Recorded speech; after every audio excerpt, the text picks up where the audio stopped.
Hello, welcome to STEM Andy. I will be presenting this episode myself, and the topic of choice for episode 4 will be proteinopathies and their role in a variety of diseases. I've collected 3 or 4 studies for today, which is a lot more than I usually do, but I will try to convey what I've looked into, and I can try and summarise it as best I can. To start, proteinopathies are the result of the buildup of misfolded proteins. This protein conformational disorder alters the normal structure of proteins into a misfolded stage. This leads into dysfunction and toxicity in the presence of aberrant protein aggregates. This has adverse health effects in many areas like cardiovascular disease, neurodegenerative disease, metabolic disease, and can feature in most tissues and organs, such as kidneys, skin cells, and so on. The thermodynamically native folded state will be less effective due to mutations like mRNA deficit, stress, and aging. These misfolded states will need to cross free energy barriers to create functional proteins. These correctly folded proteins are involved in a proteostasis network to ensure correct and functional proteins. This enables a large and complex system of biological responses to maintain the quality of proteins and the diverse roles they have. Proteins are important building blocks for all living things, and the way they are made, used, and moved around must be tightly controlled. The proteostasis network is made up of several pathways that work together to make sure that proteins are made, folded, broken down in an efficient and correct way. The protein synthesis, folding, chaperones in the folding and unfolding, the quality control of the misfolded proteins, the use of autophagosomes and the proteasomes are all parts of these pathways. This network is important for keeping the cells in balance and stopping the build-up of clumped proteins or even misfolded proteins, which can then cause the proteinopathies and the other diseases that come with it. The dysregulation of the network, proteostasis network, has been linked to several age-related diseases, and it is important to understand proteostasis network and how it works to come up with new treatments for the disease. In the next section, I'm going to go into a bit more depth about proteinopathies in relation to cardiovascular diseases, metabolic diseases, and neurodegenerative diseases, as I found that most of the research I found in the topic is in these areas, and I'm specifically taking an interest in the neurodegenerative disease. One aspect of these degenerative disorders is found in the disease like Parkinson's, Huntington's, and Alzheimer's, which have a commodity with aggregates affecting neural networks and signaling. The progression of these neurodegenerative diseases can only be treated as no cures have been discovered, and since it can only be treated, it's been targeted for the misfolded proteins in the proteostasis network. Parkinson's disease will accumulate the alpha-synuclein to form Lewy bodies and increase neuron toxicity. This is just one characteristic, but there are current medications like levodopa that absorb into the neurons and metabolize dopamine. This is only really effective for a certain amount of time, as the neurons will still die, and the side effects that come with the treatment, like vomiting, cardiac effects, hypotensive reactions, and vasoconstriction, will still occur. You'll usually find that levodopa can be used in tandem with carbidopa, another medication, to manage the Parkinson's symptoms as an oral medication. And overall, it still doesn't really inhibit the progression of the neurodegeneration, but there are other treatments that do exist, like deep brain stimulation, to stimulate the basal ganglia regions, and supportive therapies like speech therapy can be used for better outcomes. But right now, the current goal is to really investigate different methods that reduce the neurodegeneration itself. It has to be reduced consistently by having a sustained effect over time.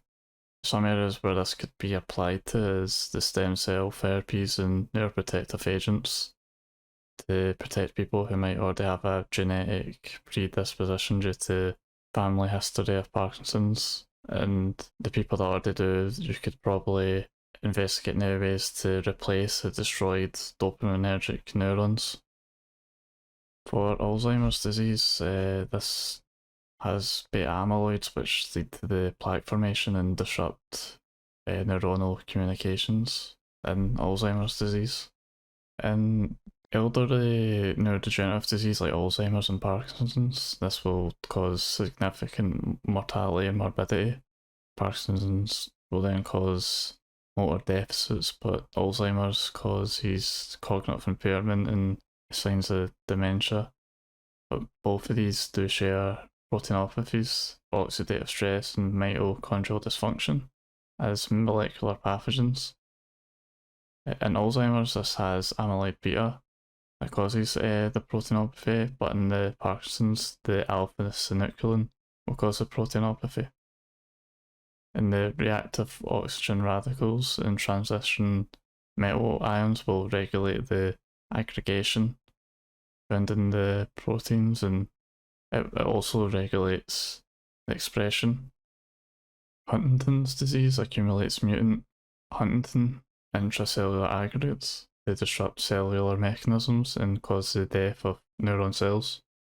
This occurs usually in people from 35 to 45, but it isn't really considered as much as that elderly neurodegenerative disease as Alzheimer's and Parkinson's, because it can be found in children, young adults, and obviously elderly people. Huntington's disease is a hereditary condition that arises from a genetic mutation in the Huntington gene, which this gene is known as HTT. This mutation is the result of misfolded proteins, aggregated proteins that have built up inside the brain. The protein aggregates will be referred to as the mutant Huntington. Mutant Huntington can be abbreviated to MHTT. These are quite detrimental into cellular processes that are quite common inside neurons, but ultimately this can result in the demise of the neurons. For Huntington's disease, it has variability in severity and progression.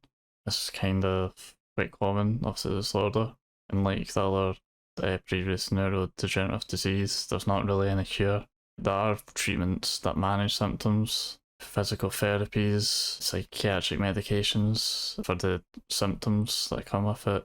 The physical therapy usually comes around for motor function and speech therapy like before, but this Huntington's disease is characterised by the range of symptoms that typically manifest during the middle age.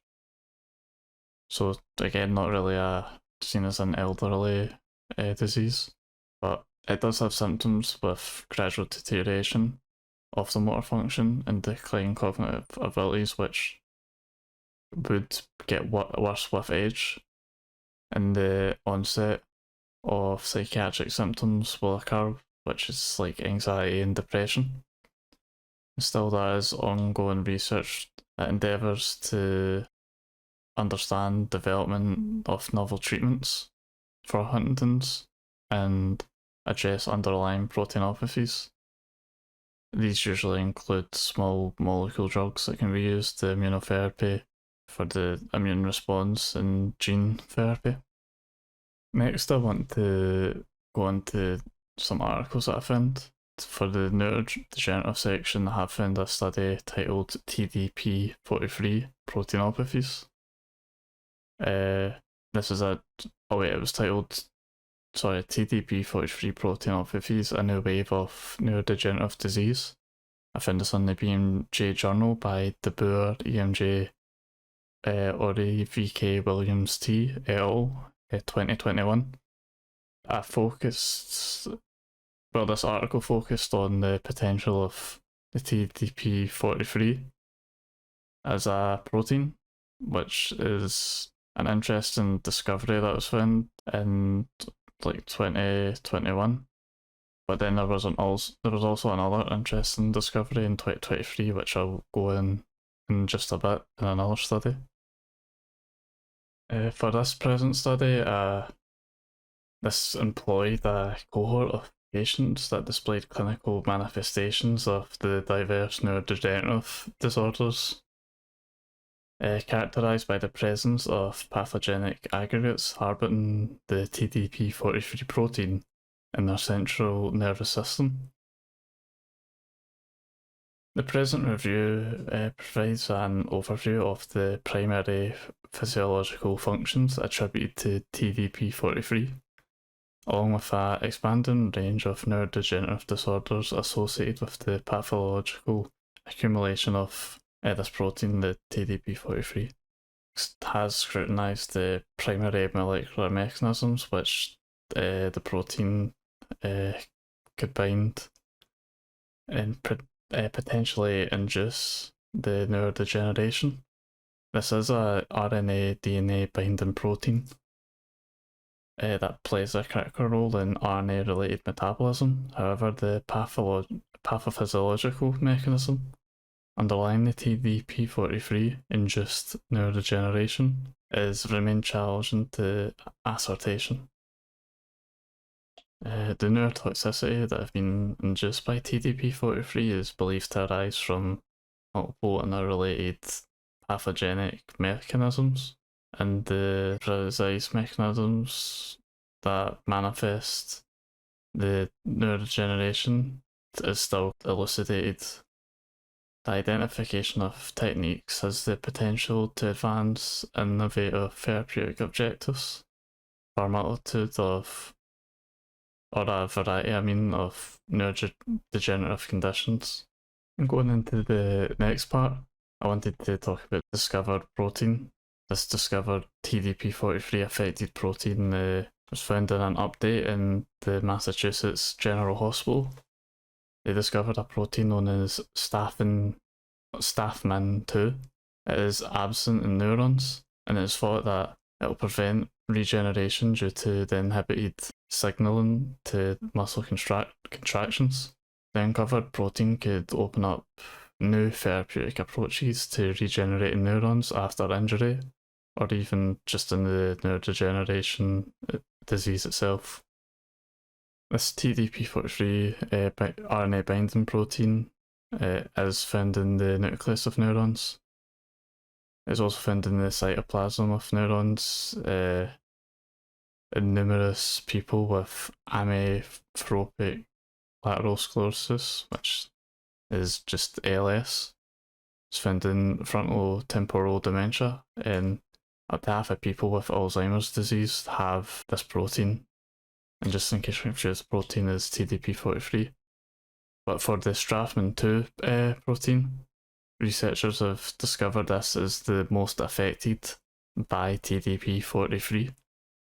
The RNA in STAFMIN2 is then processed abnormally due to the lack of nuclear TDP-43, which results in the high levels of non-functional truncated STAFMIN2 RNA and the loss of STAFMIN2 protein in neurons.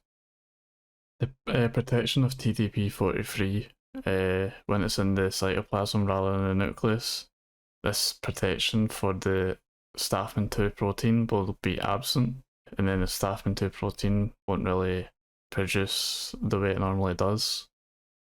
Researchers have collaborated with Ionis Pharmaceuticals to create antisense. They're called ASOs, but they're called antisense oligonucleotides. These are short synthetic single strands of genetic material which bind to RNA. These ASOs prevent abnormal splicing, increase the protein levels of STAFMIN2, and these increased STAFMIN2 proteins will, in humans who are lacking TDP-43, that's what it will be specifically used for. There have been quotes that, like, from the people studying this that have seen ASOs as life-extending therapy. It's quite viable, and it can correct errors in gene expression or the RNA processing, which makes it one of the more promising translational strategies of gene therapy. And also other quotes that ASOs can work in vitro and in vivo to prevent incorrect splicing of Straffin2. And they're trying to progress onto new stages that Straffin2 misprocessing, how this affects like overall neurons, and learn the actual roles of Straffin2. So there's more research that can be conducted there. For proteinopathies and metabolic disease, I find that the proteinopathies, they cause impairment of cellular function, cell damage, inflammation, and can even accelerate the progression of metabolic disorders and onset of these disorders. IAPP, this is the isolate amyloid polypeptide. This IAPP hormone is secreted with the pancreatic beta cells along with insulin. It's involved in maintaining glucose homeostasis.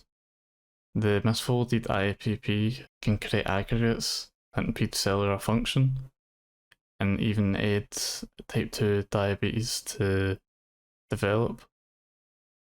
Adipose tissue secretes a protein, which is known as an adipose tissue derived amyloid.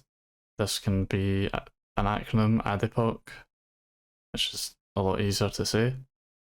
This ADIPOC will regulate glucose metabolism, and it will also regulate insulin sensitivity.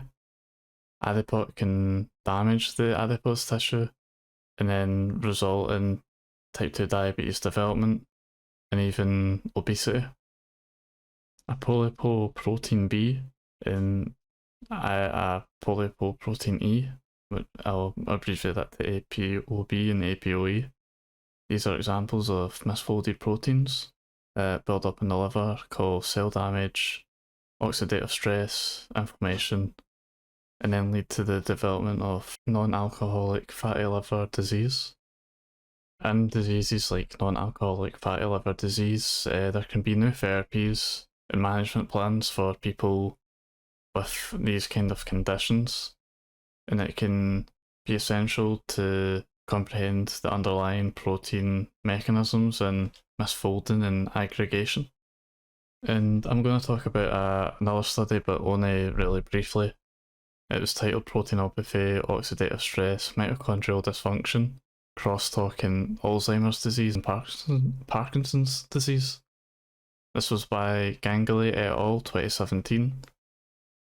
It really just showed what was really said in the title about oxidative stress and stuff and the molecular pathogenesis of Alzheimer's and Parkinson's, and that only targeting one of these processes with a drug is unlikely to be neuroprotective, but that targeting multiple pathways drugs might be.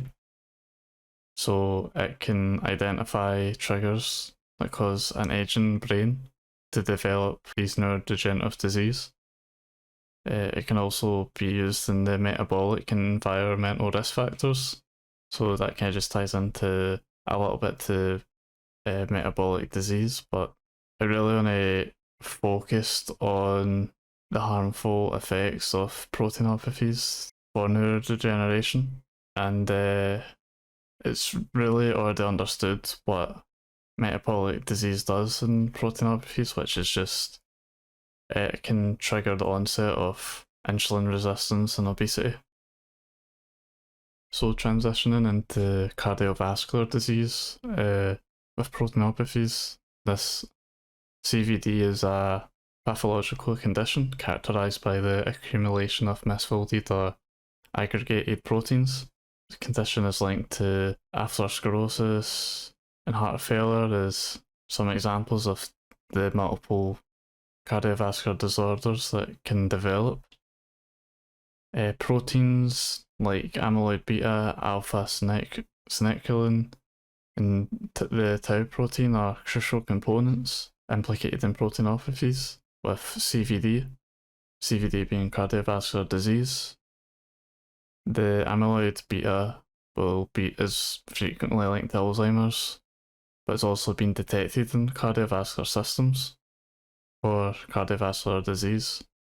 Alpha-synuclein is seen in the central nervous system in Parkinson's. It's found in cardiac tissue and aggregation of cardiac tissue that leads to the onset of cardiac dysfunction. And accumulating in tau protein is being linked to Alzheimer's. And additionally, the accumulation of the tau protein can play a role in the onset of heart failure and arrhythmias. Aggregating or misfolding proteins in the cardiovascular system can result in oxidative stress, inflammation, cell damage, and ultimately just the onset of many types of cardiovascular disease.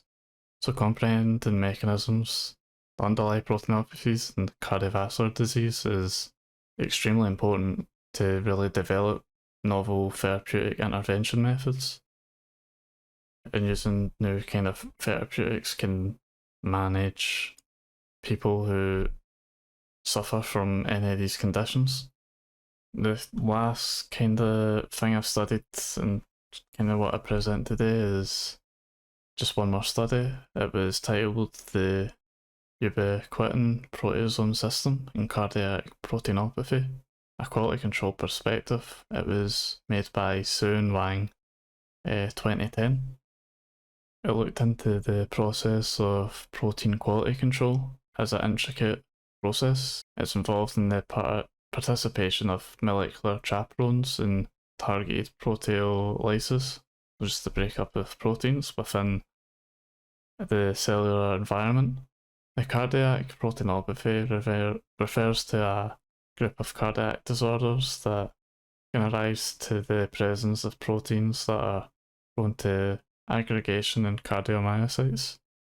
Insufficiency in cardiac proteasome function, also known as proteasome functional insufficiency, PFI, has been extensively researched in the context of desmin-related cardiomyopathy. There are recent findings that indicate a considerable number of prevalent types of cardiomyopathy that could potentially be classified as proteinopathies. There's present analysis centered in scrutinizing the contemporary evidence that pertains to PFIs that hinder protein quality control in cardiomyocytes, and how this plays a role in the advancement of cardiac proteinopathies leading to conditions like heart failure. The existence of proteasome functional insufficiency, the PFIs, has been documented in animal models of desmin-related cardiomyopathy, as long as with various other types of cardiomyopathy, including those commonly found in individuals suffering from congestive heart failure.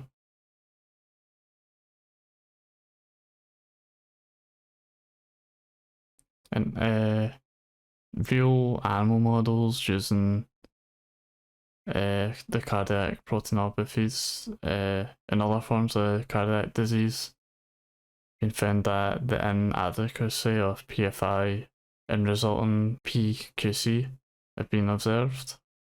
Inadequate PFI has resulted in protein quality control that has been observed in the animal models of real cardiac proteinopathies and other kinds and forms of cardiac disease. The pathophysiological significance of cardiac events associated with these disease is still yet to be established, but the studies have still reported that in support and contradiction to the notion of PFI that whether or not it plays a role in cardiac remodeling and failure.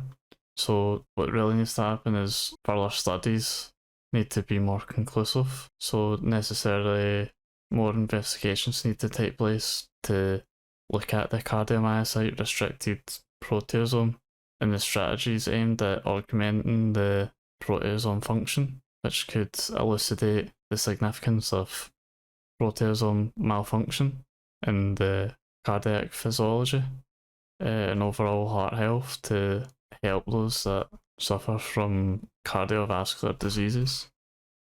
So those studies were quite a lot, but I kind of just wanted to give quite a broad and detailed view of all the different diseases proteinopathies can be used for, and to really summarise, proteinopathies impact health by contributing to various types of disease.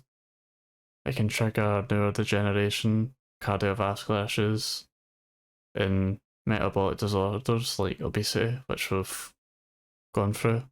And you can kind of see that even though I've gone through quite a lot of studies, there is a gap in knowledge and understanding for real efficient ways to intervene and kind of reduce the harmful effects of the diseases. So new therapeutics can really be implemented. Despite all this, proteinopathies are really only one aspect of neurodegeneration. An immune response can cause additional neuronal death by triggering factors like inflammation. The efforts to create more effective treatments are found in drug development, like managing misfolded proteins and inhibiting aggregation, and influence the clearance of these aggregates in neurons. This can be done by increasing chaperone activity for correctly folding native proteins. There's quite a lot to talk about when discussing proteinopathies, as it is still an area that needs more development, as there's still a lot to learn for aggregation and protein misfolding and ways to combat the progression of disease.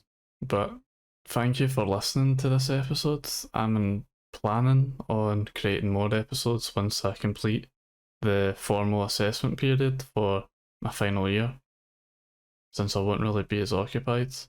But until then, thank you for listening, and I hope you listen to more episodes.